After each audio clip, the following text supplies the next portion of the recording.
And when it comes to de Blasio, the guy's a communist. Hey, that was out. Everybody knew. In New York, you have no excuse.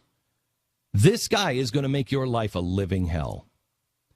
For anybody who is working in New York and is too young to have lived through New York in the 1970s, do yourself a favor. Go and do some research on what it was like to live in New York City before Rudy Giuliani. During the 70s, when you had Jimmy Carter in, and nightmarish progressive policies that aren't even close to de Blasio. You wait. That city, you won't be able to travel to that city soon. He'll destroy it. New York will become the next Detroit if they don't stop it at some point. All right, go ahead, the rest. I've spoken throughout this campaign about a tale of two cities. That inequality, that feeling of a few doing very well, while so many flip further behind. Flip. That is the defining challenge of our times. No, it's not. Because inequality in New York is not something that only threatens those who are struggling. Stop.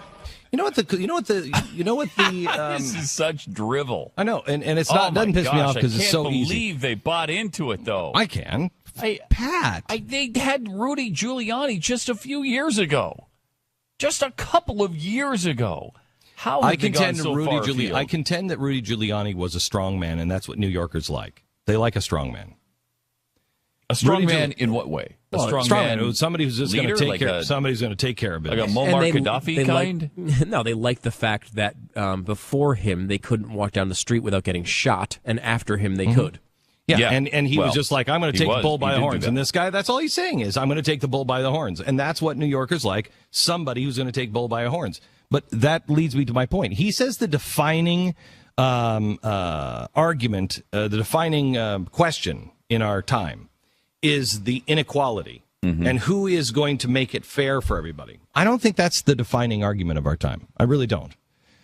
I think the defining argument of our time is, are we actually going to renew the promise without the slavery question?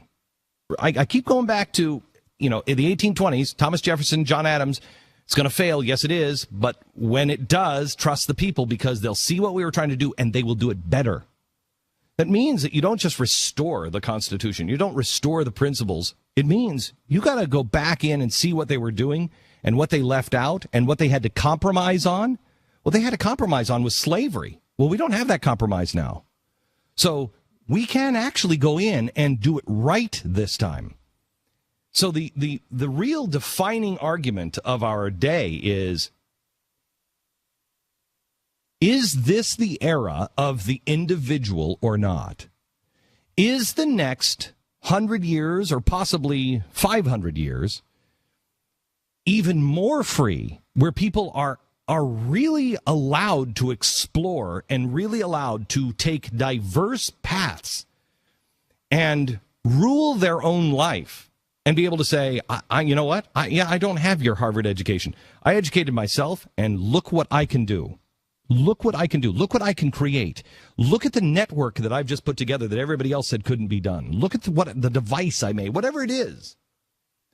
But I, as an individual, can chart my own course. Or do we slip back farther than where we were and go back to really an idea? What is progressivism? Progressivism is an idea that was a new idea. Remember, freedom is the oldest idea. That's the oldest idea. Man's born free. Everybody knows it. Progressive idea, that's 110 years old, 120 years old, where people got together and said, how can we control man? That's a dusty idea. That doesn't work. They used to be able to do it because, well, if we just regulate and it's, we've got to manage all this because people don't have access and they don't know what's going on. They do now. I don't need anything. I have access to people all around the world. So do you. I'm not the only one with a microphone. You have one now as well. All you have to do is figure out how to put it up on YouTube. YouTube videos can change the world. YouTube, the internet, can change your business. It's a different world. So are you're going to grab the future of freedom, or are you going to have somebody else take it away from those who do because you don't want to? That's the question of our age. Do we free more people to dream and do, or do we enslave people for that same number of people at all times that refuses? They just refuse to do and make it easier for them.